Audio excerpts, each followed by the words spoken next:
Hello, everyone, and welcome back to Our Golden 20s. My name is Sadie, and I'm joined by my co-host, Tegan, and today we're joined by a very special guest named Reni the Resource, which I just love how that sounds.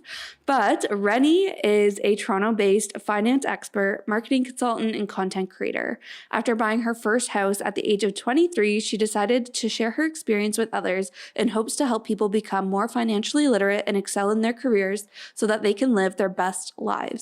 She's here today to talk with us all about the basics of investing, making a complex topic simple.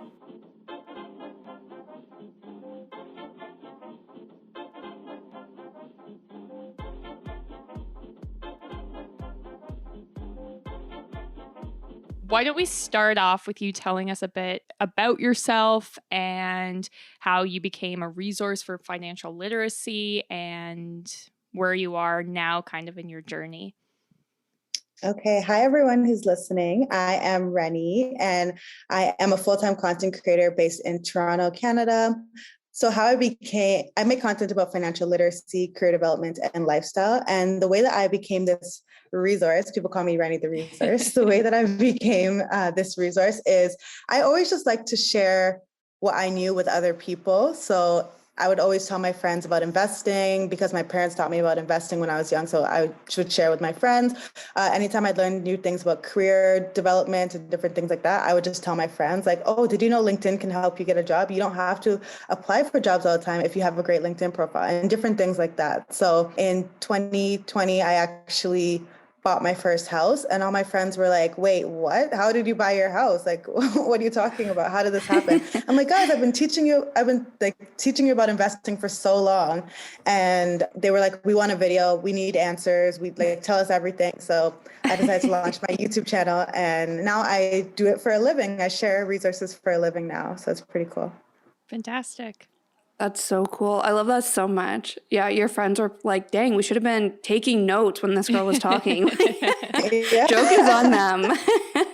Yeah. That's so funny. I love that so much. And I also love how you learned so much from your parents. Like, I feel like it's like a common thought, like for people in their 20s to be like, I really wish I learned about this in school. And like, it just seems to be like a huge gap in like the education system. And you really do rely on your parents and your friends and family members to teach you this, but not everybody has like that experience, you know? So it's really awesome that you were sharing the knowledge with your friends and now you have this content out there for like absolutely everybody. So super, super awesome.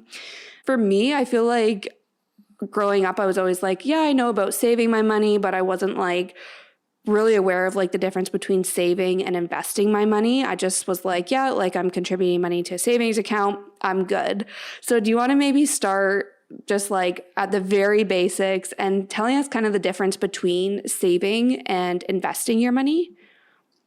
Yeah, good question. I think most people are just like you, where they know all about saving. Most people know about saving, but when it comes to investing, it's like, what's that? So saving is when you put money away for a certain purpose or just for a rainy day. And maybe you'll take a certain percentage of every paycheck that you get and put it into a savings account. And maybe the interest rate will be 1%, 2%, maybe 3% if we have a great prime interest rate. But yeah, it's typically very low. Whereas investing is when you're putting money into an asset and then you put it into that asset with the goal of it to grow even more. So there are lots of different types of assets. I'm sure that we'll go in depth, but there are things like the stock market. So if you put your money into the stock market, then you can become a part owner of a company, and then your money can grow over time. Or, for example, there's real estate. Some people purchase houses, and that's the type of investment. You can then put your money there. And if you're renting out the property, you can actually get money back every single month just because somebody else is paying the mortgage and probably giving you some money on top of the mortgage. So those would be two types of examples of investments. And the good thing about the stock market is that the average gains in the stock market is actually like 10% year over year. So imagine, I could put my money in a savings account and get 1 or 2%, or I could put my money in this investment and get 10%. Which one would most people would choose the investment? But of course, there's a level of risk that comes with it, you know? So that's why not everyone does it. Going back to, based on like your goals, like I think for short and long-term goals, like are there certain types of saving or investment accounts that people should have on their radar? Yes, so I'm assuming most of your audience is in Canada, but if not, I can only speak to Yes. Canada, unfortunately. No, that's perfect. So for investing or for saving for your short-term or long-term goals for saving, I would recommend opening a high interest savings account. I feel like a lot of people have their money Okay. in a savings account, like just a general savings account, but there are actually these things called high interest savings account, which will give you a bit higher interest than a typical savings account. And there are lots of no-fee banks like EQ Bank, like Neo Financial, like Simply, like Tangerine, and all of those banks will give you a higher rate than one of the bigger banks. So that's for your saving. And then for your investing, there are two, like the TFSA. So the TFSA is a tax-free savings account, and it is exactly how it's, well, it's not exactly how it sounds. It sounds like you should save in it, but you can actually invest in your tax-free savings account. And in that account, all the money that you put in is tax-free. So it's really good. Like if I put in $5,000 and it grows to $10,000, let's say, usually you would have to report that money on your taxes, and like that's income that you have. But in the tax-free savings account, you actually don't have to do that. So it's a really good way to save for either the short term or the long term, because like you can take your money out of it at any time. Another one would be the RRSP, which is the Registered Retirement Savings Plan. And of course, that's for retirement. So it's a more long-term goal, but again, you can also invest in this account, and it's really cool. You can also use the money for your home purchase if you wanted to purchase a home. So it's another way that that the government encourages you to save for the long term rather than having to rely on them when you are older. Yeah. Right. Perfect. Thank you. I was wondering, like you kind of touched on the different types of investments, but I just feel like there is so many different names for investments, and like it could be stocks, bonds, mutual funds. Can you kind of go into a little more detail about what all these different investments are, and maybe like the differences between them and what kind of financial goals you'd have in mind when choosing that investment? So stocks would be what I explained earlier, where you're basically becoming a part owner of a company. So if we take the company Apple, for example, Apple is a publicly traded company, meaning that anybody can become a part owner in Apple. Most people don't know that, but you can become a part owner of Apple by just going to the stock market and buying a piece of Apple. So you can do that. There's so many, like thousands and thousands of companies that are listed on the stock market. And I would say this is the easiest one, maybe not the easiest one, but it's very accessible for every single person.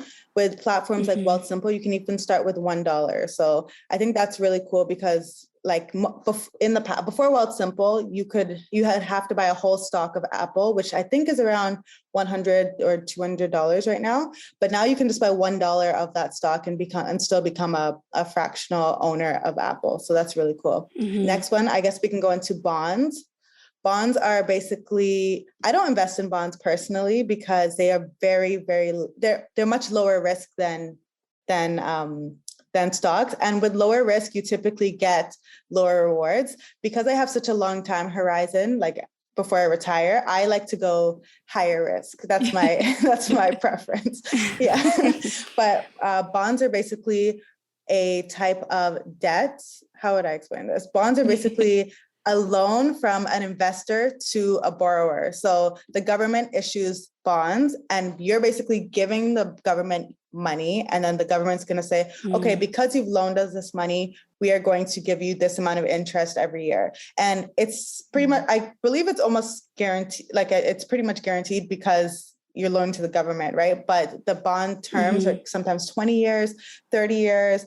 And I don't think the interest makes sense for me personally. I just think it's like very low. It's a very small amount, but that's just my personal opinion. Of course, if you want to have a truly balanced portfolio, you will have some bonds in your portfolio so that you have like some high risk, some low risk, some medium risk, and things like that. Next one. Shall I go on to the next one? Sure. Yeah. Keep it coming.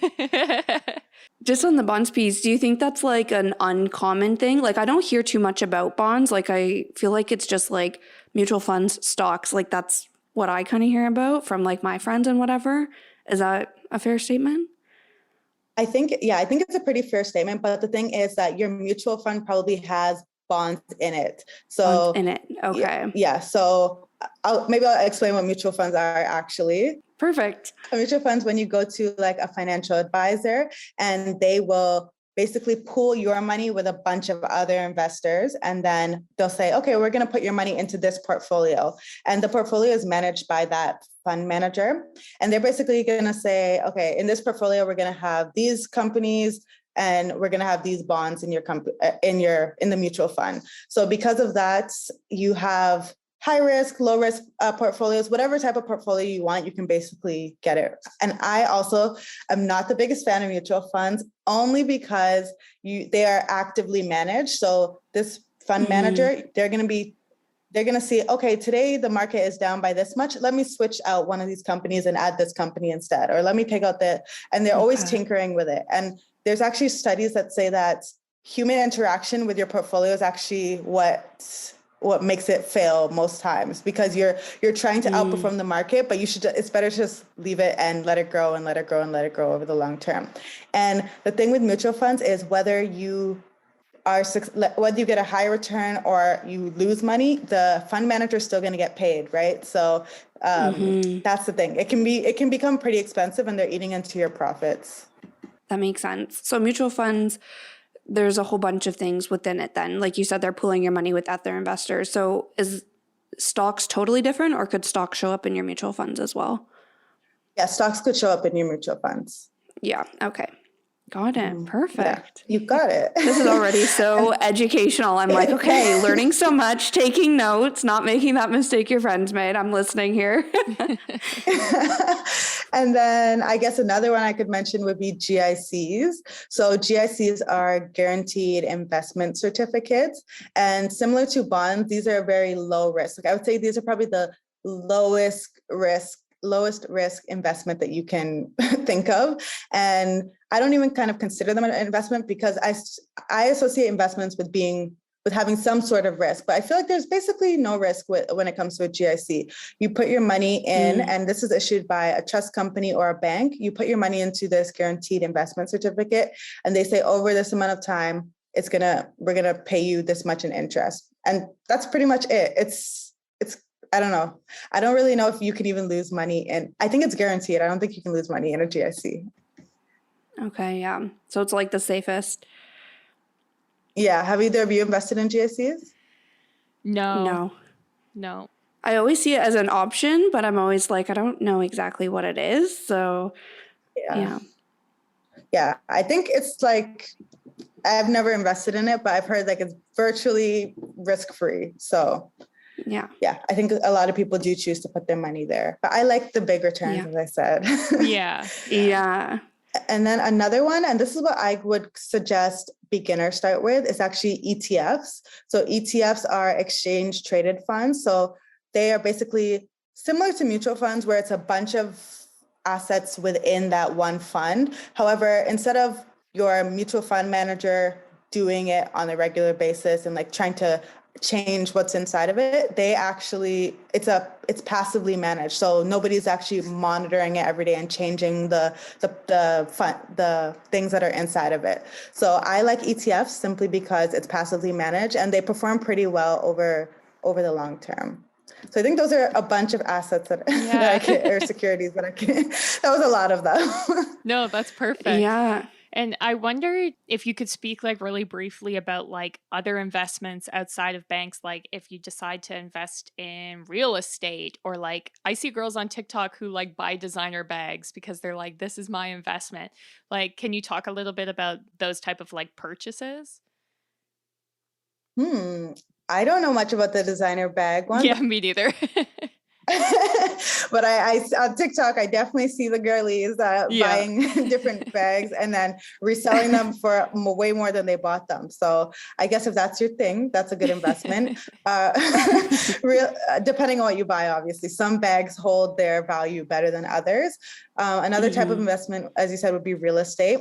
And I think buying your home to be your principal residence where you're going to live, I don't consider that an investment at all, because you're paying money each month to use it. So it's not really an investment, it's a liability. Right. But when you are someone who is renting out your home, then I think that's a bit different. So I actually have a house that I purchased and I actually rent it out to people, and their rent each month covers the mortgage and then some. So that would be an example of an investment. Of course, that is not the most accessible investment, especially in our Toronto market right now. It's yeah, so it's not the most accessible, but I think that if you can get into the market, you can have huge returns, especially in the Toronto market. I purchased my place for about $349,000, and right now it's about, someone just sold on my street for about $780,000, and I bought it in 2020. That's crazy. So yeah. Wow. Yeah. So obviously I don't know where else you can get returns like that. Like in the stock market, you don't really see returns like that. So yeah, there's money to be made. Yeah. I feel like at this point in life, like a lot of people are like in our 20s, a lot of people are starting to like build, like you were saying, their RSP and like invest their money, get some like growth going so they can get that down payment to then, invest in the real estate. And it's like, once you do have a little bit of money, I think it is a great way to, like you said, like snowball kind of like your investments. And especially with the way the market's going, like it's just absolutely crazy. For me, I'm like, I don't even know if that's like possible right now. Like I know. I don't even know if it's like, a goal, because it's just like feels so unattainable. But I think that's so awesome that you bought your house, and during the pandemic too. Like that's so great. Yeah. So I just want to say, I put down the deposit in 2019. So it was before the market went crazy. Like if by the time it closed, I actually wouldn't have been able to afford it if it was a year later. So I'm like, I think it was just a thing of good timing. Yeah. Yes. Yeah. 100%. Going back just for a quick second to stocks, I just wanted to like flag this for our listeners. Like if you guys are working for like some sort of like Fortune 500 company or like a publicly traded company, like look into employee stock purchase plans. I know at my last employer, I had that, and basically you can like buy, like Reni was saying, like you can become a part owner of the company for a discounted rate if you buy it through an employee stock purchase plan. So definitely something to take advantage of, like if it's available at your work. It was something that was like very new to me, and I was like super scared by it, but then it was very easy, and then I saw like pretty good returns from it. So definitely something just to be mindful of. Came to mind when you were talking about stocks and becoming that part owner. Yeah. Oh yeah. I would say that's actually one of the easiest ways to start investing, because you don't have to do any of the work yourself. They do everything for you. Of course, when you do invest in your company, you want to make sure that you're working for like a good company. If it's a company that is kind of on its way downhill, probably don't take part in it. But the good thing about employer share ownership plans is that they actually contribute, they match your money sometimes. In my when I was working at the Bank of Montreal previously, and they actually matched my contribution. So if I put $2 in, say they put $2 in, and I was there for 3 years full time, and by the time I left, I had $25,000 that was there by the time I quit. So I would have spent that money, 100%. I would have spent that money. So it was really nice to see that, okay, this little contribution, I think I was contributing like 1% or 2% of my paycheck each week or biweekly, but it added up to quite a bit, because of course it's compounding and they are matching it.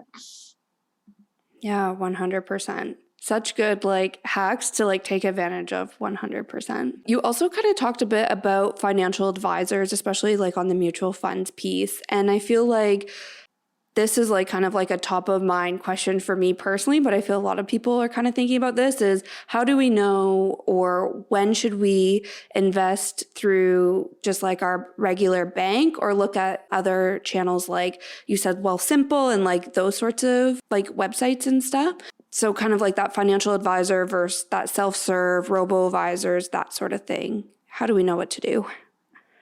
Yeah, good question. So I actually met with a financial advisor and interviewed him for my channel, because I was also asking, okay, well, how do I know if I should hire someone or if I should do it myself? And he said, you should ask yourself these 3 questions. So the first thing would be, do you have the knowledge to manage your portfolio? The knowledge and expertise to manage your portfolio? If the answer is no, then you ask yourself, are you willing to learn? If the answer is no, then you probably should look into a financial advisor.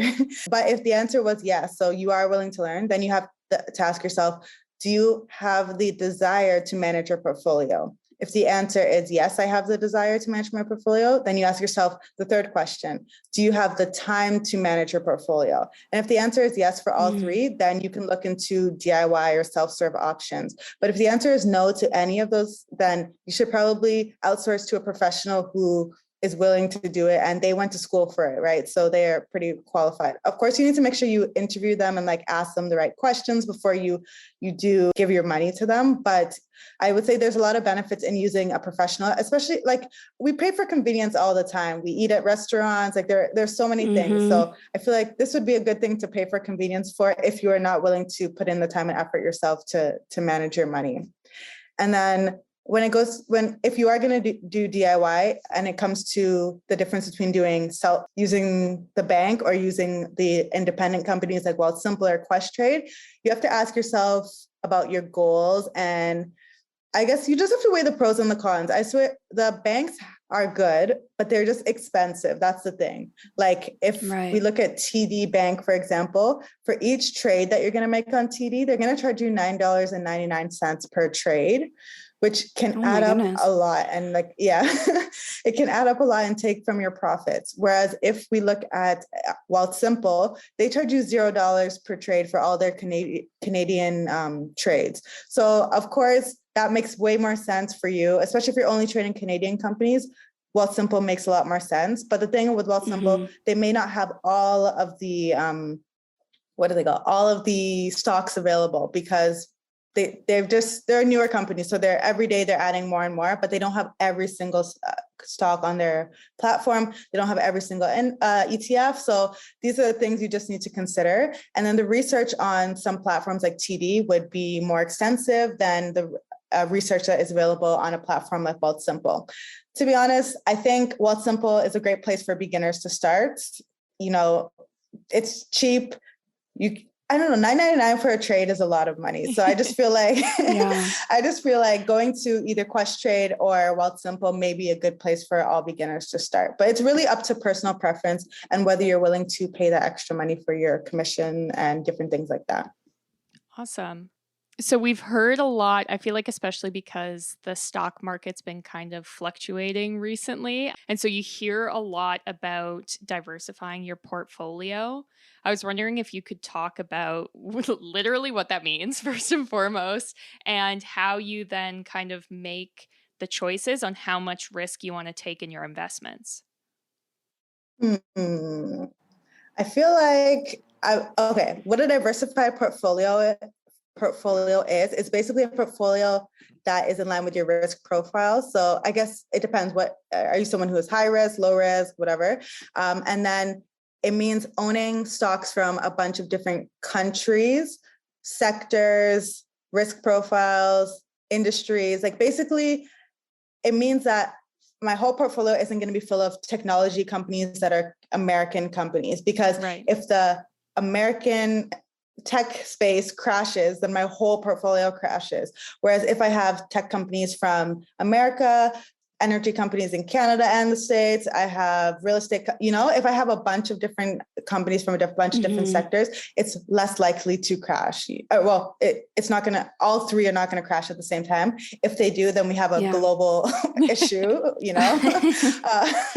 But I think it's the like classic, don't put all your eggs in one basket kind of thing. You know what I mean? Just, Exactly. And a lot of people say, so not just having like stocks, but you also have bonds in your portfolio, you have some real estate in your portfolio. Like you basically want to not have all your eggs in one basket and spread them out all across. It's easier said than done. Like I feel like it's once you see the returns that you get in the tech sector, it's easy to just triple down in that space. But yeah, a good portfolio would be diversified across multiple sectors and countries. And one thing I could say is a good way to do this is to use the ETFs or the index funds. So because they are there's this thing called broad market ETFs, which means it's basically taking companies from every sector and investing in them. So I have a few of those just because I don't know individual companies in like the energy space that I would personally choose to invest in. But if they're in the ETF, at least I have some exposure to them, and I don't have to do all the research about each of the 500 companies, for example, that are in that ETF. Right. Okay. Yeah, I think that makes sense. Yeah, that does make sense. And just going back to like the risk piece, I think you touched on this earlier, but essentially it's safe to also say kind of like the higher risk, or sorry, the longer term goals you can afford to have higher risk with, right? The shorter term goals, you might want to dial it back a little bit, play it a little bit more safe. Yeah, and actually, financial advisors typically suggest that if you have a goal that's within 2 to 3 or less than 3 years, they don't even recommend investing your money. They recommend just saving the money instead, because the reality is we don't really know what the market will do over the next year, 2 to 3 years. Over the long term, so if we look at the stock market as a whole over the past 100 years, for example, it's always gone up overall. But there are some, like if we look at 2008, it was down, down, down, down. Yeah. So if imagine someone started investing last year and they needed the money for this year, their portfolio would be very, very red right now because of the market that we have. But if they hold on for the next 2, 3, 4, 5 years, then it's probably going to go up. But again, you need that longer term horizon in order to hold. So I'm a long-term investor. I don't really do any short-term investing because I find that short-term investing requires a lot more of your energy and time to monitor your portfolio, see how it's going on a day-to-day. And then, I don't have energy. I don't have the energy for that. That makes a lot of sense. Awesome. And so I think it goes without saying too, that like you shouldn't put all of your money into investments. Like you should always have some type of savings. Yes, good point. I didn't mention that, but an emergency fund. Before anyone starts investing, start your emergency fund. Actually, anyone starts, I have a video on this about 5 things you should do before you start investing. But the top 2 things would be 1, get out of high interest debt. So if you have credit card debt, I would suggest paying off your credit card debt before you start investing. And the reason for that is credit card debt compounds so quickly and it can get out of control if you just hold it. And the typical credit card debt is 19.99%, right? So if you say you have $100 and it's compounding at 19.99%, it's going to get out of control. And if the average gains in the stock market are only 10%, then you're kind of hustling backwards because your money's growing at 10%, but your debt is growing at 19%, right? So I would say if you have high interest debt, probably pay off that high interest debt before you start investing. And then the second thing that I would say would be to make sure that you start your emergency fund. And what an emergency fund is 3 to 6 months of your expenses. So if it costs you $3,000 a month to live and to pay all your bills, to pay all your essential expenses and to live a life that's comfortable, you need to save 3 to 6 months of that. So $9,000 to $18,000 in your bank account. And it's just there for emergencies. An emergency could be something like, okay, my car broke down, or I lost my job, or I got sick, things like that, where it will be a large sum of money that you need. So I would always suggest everybody to keep an emergency fund and keep it in a high interest savings account. Do not keep your emergency fund in investments. I see a lot of people doing that. And to me, it doesn't really make much sense. Yeah. Okay. Perfect. I think that makes sense. Yeah, it makes a lot of sense, especially going back to you saying like you never know when you're going to need that money and you might need it when the stock market's down, or like when the market's down and then you've lost money on it. So it doesn't make sense. Exactly. The high interest savings account makes a lot more sense. So going kind of back to the fluctuating market, how do you prevent yourself from like panicking when you do see, things starting to take a downward spin, especially like right now? I feel like people are seeing that in their portfolios. So personally, I only look at my portfolio twice a month. So I will basically every time say I get paid twice a month, right? So I will look at my portfolio only when I get paid. That's basically what I do. So I transfer the money into my investment account, I buy something, and then I don't look at it until the next time I'm going in and buying something. This way, because I'm a long-term investor, it doesn't really matter what's going on in the next 2 weeks between my 2 paychecks. It literally doesn't matter. So that's my advice. Try not to look at your portfolio as much as possible. As I said earlier, human involvement in our portfolios actually is more detrimental than we like. It's not helpful at all. So my advice is to not look at my portfolio. Of course, that's hard for some people. So another piece of advice would be to just have your emergency fund, again, have it fully funded so that you know that, okay, even if this money is down today, I know that I still have some money to hold me over, even if it looks like this portfolio is in the red, I still have this money and I can come, I know that if anything happens, I'm still comfortable with this. I feel like emergency funds really can alleviate anxiety for a lot of people.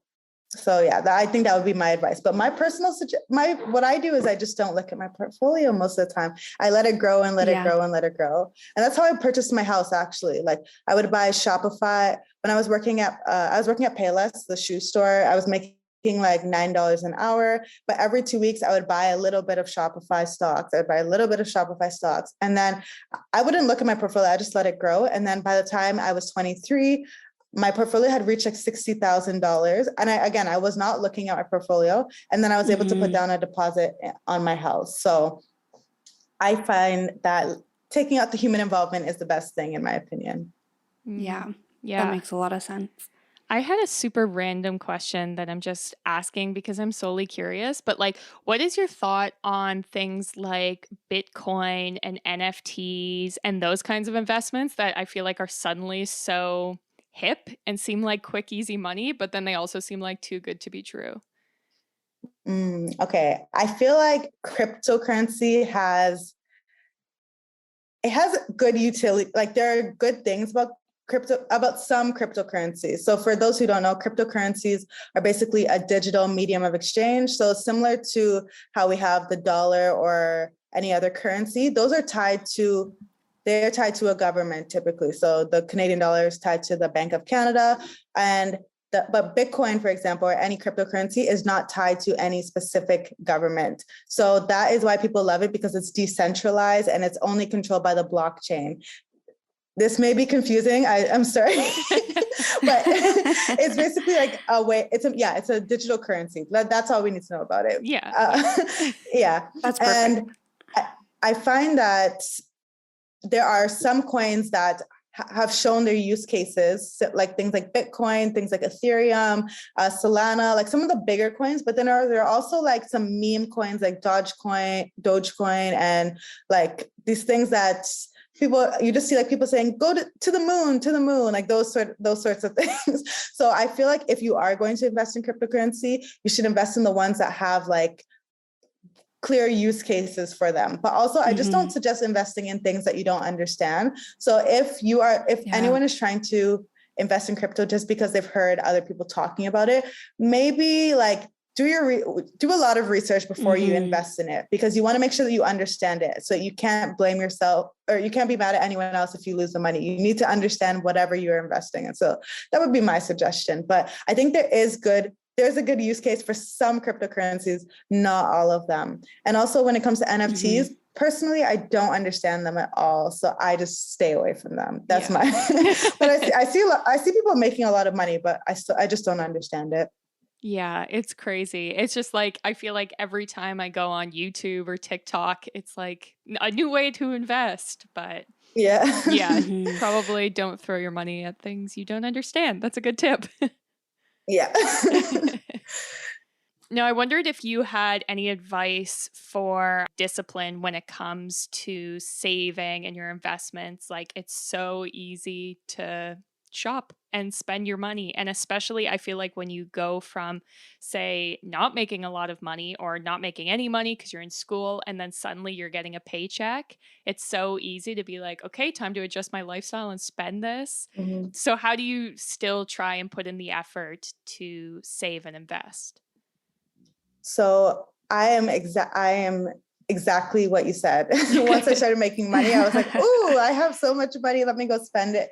But one good thing is I always had I think automation is the key thing that has helped me. So every time I get paid, my money goes from my checking account and it automatically goes into my investing account. So basically I don't even have the opportunity to spend the money because it's already out of my account. So that's what I suggest for everyone. Automate your investments, automate your savings, automate your bill payments, literally automate everything. So the only money that's in your checking account, you can spend it because, you Like you basically paid all your obligations. And I like to see investing as an obligation, something that I have to pay each and every month. It's not something that is a nice to have. It's like, this must be paid. And that's what has kept me disciplined and helped me grow my portfolio. Because I know that if I had to like manually move the money from one place to another, I probably wouldn't do it. So I make sure to automate everything.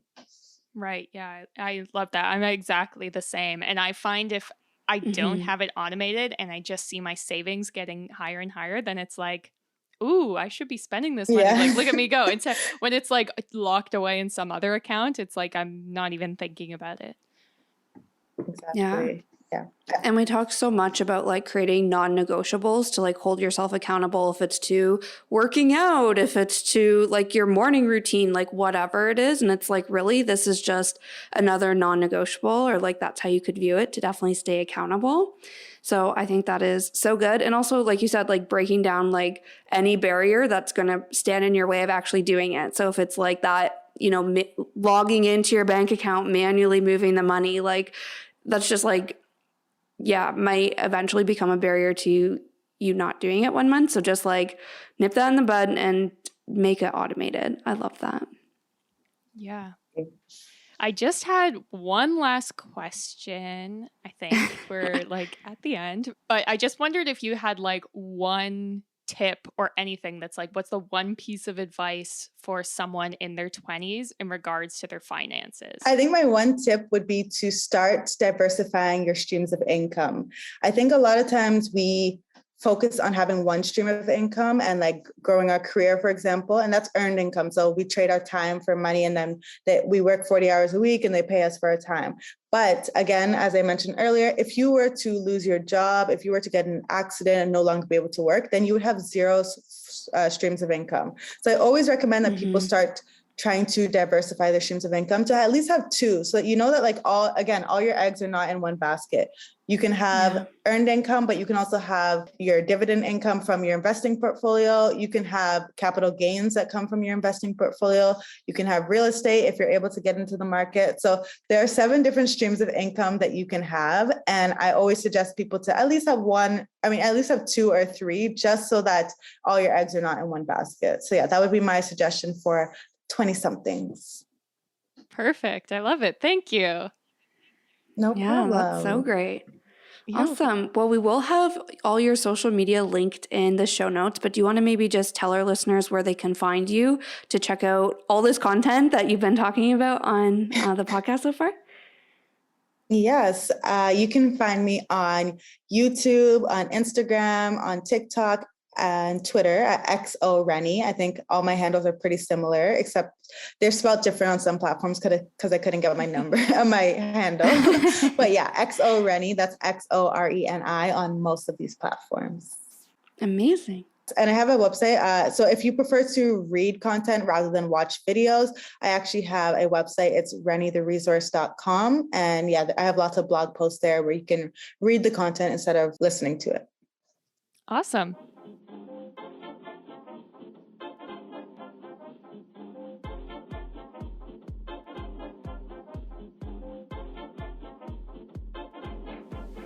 Thanks so much to Reni for joining us on the podcast. I feel like she brought forward a lot of really helpful information, and we hope that you listeners found it helpful and you learned something, maybe feel a little bit more confident in your money, which is always good.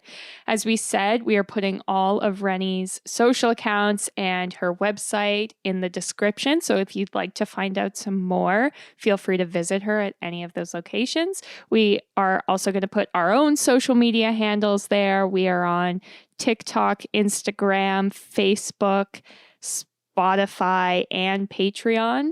So you can find us in all of those places and keep up with us in between episodes of the podcast. We do put out a new episode every single Tuesday, so make sure you're subscribed to us and that you follow us so that you see when those new episodes drop, because we have a lot of really great content coming down the pipeline.